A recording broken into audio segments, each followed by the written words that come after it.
কয়েক হাজার গাড়ি মাটি কাটার পর হুঁশ ফিরল প্রশাসনের, বন্ধ করা হলো মাটি কাটার কাজ। কয়েক হাজার গাড়ি মাটি কাটার পর কাজ বন্ধ করলো সেচ দপ্তর ও পুলিশ। বাগদা ব্লকের আশারু গ্রাম পঞ্চায়েতের আমডোব পশ্চিম পাড়ার ঘটনা।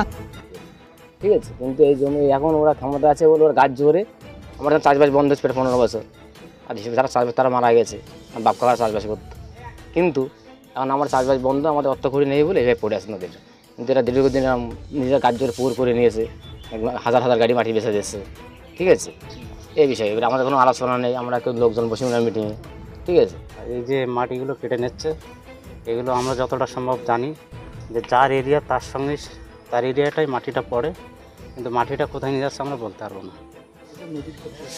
ক্ষতি হচ্ছে, কিন্তু আমরা কি বলবো, আমাদের তো কিছু বলার নেই।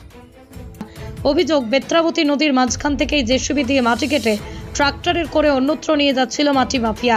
বেআইনিভাবেই মাটি কাটার অভিযোগ পেয়ে শুক্রবার ঘটনাস্থলে যায় সেচ দপ্তরের 2 জন প্রতিনিধি দল, বাগদা থানার পুলিশ।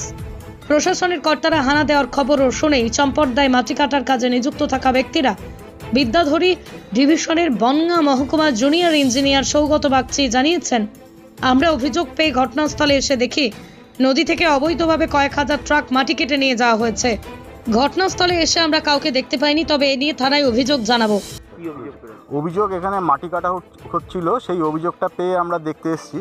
তা এখানে যা মনে হচ্ছে যে কয়েক হাজার গাড়ির মাটি এখান থেকে কাটা হয়েছে জেসিপি দিয়ে। এটা বেত্রাবতী নদী, আমডোব পশ্চিম পাড়। কারা কাটছিল? মাটি ব্যবসায়ী যারা রয়েছে এখানে তারাই কাটছিল, অবৈধভাবে এটা কাটছিল। অফিসিয়ালি কোনো ইনফরমেশন বা কোনো পারমিশন এইভাবে দেওয়া নেই। আর ব্যবস্থা নিচ্ছেন আপনাদের? হ্যাঁ, আমরা অবশ্যই প্রশাসনিকভাবে আমরা করবো, স্টেপ নেব। এখন সেটার ব্যাপারে অফিসে গিয়ে চিঠি চাপাটি যা করার সেগুলো করবো। আমাদের Bidyadhari drainage sub division, Bidyadhari drainage ডিভিশনের আন্ডারে বিদ্যাধরী ড্রেনেজ সাব ডিভিশন। হ্যাঁ, থানায় লিখিত অভিযোগ করা হবে। ওটা নদীটা আমরা একদিন খবর পেয়েছিলাম, খবর পাওয়ার পরে আমরা ওখানে গেছিলাম। যাওয়ার পরে আমরা দেখি ওখান থেকে বেতনাবতী নদীর থেকে মাটি কাটছে। একজন অসুস্থ ব্যক্তি আমাদেরকে খবর দিয়েছিলেন। যাওয়ার পরে আমরা বারণ করি এবং বলি এটা কোনো আইনে লেখা নেই যে নদী থেকে মাটি কাটার, আমাদেরও কোনো আইনে লেখা নেই বা কখনো কেউ আইনে আপনাদের বলবে না যে মাটি কাটার জন্য। বলার পরে না, বলছে না আমাদের কোনো পারমিশন নেওয়া নেই, আমরা এমনি আনলিগালভাবে করছি। তো আমরা বললাম এবার আমরা প্রশাসনের দিক থেকে আমরা যেখানে যেখানে বলার রিপোর্ট দেব, এবং আমরা প্রশাসনের বলা হয়েছে তারা যা আইনি পদক্ষেপ নেবে। আজকে তারা এসেছিলেন, এসে দেখে গেছে এবং আইনি যা পদক্ষেপ নেবেন আমরা তাদের সহযোগিতা করব।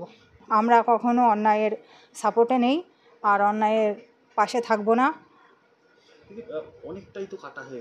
অনেকটা কাটা হয়ে গেছে, ওটা আমরা জানি না, কিন্তু আমরা যখন টের পেয়েছিলাম তখন আমরা বাধা দিয়েছিলাম, প্রশাসনকে জানিয়েছি। প্রশাসন যা। আমার নাম সুমনা মণ্ডল, আশারু গ্রাম পঞ্চায়েতের প্রধান।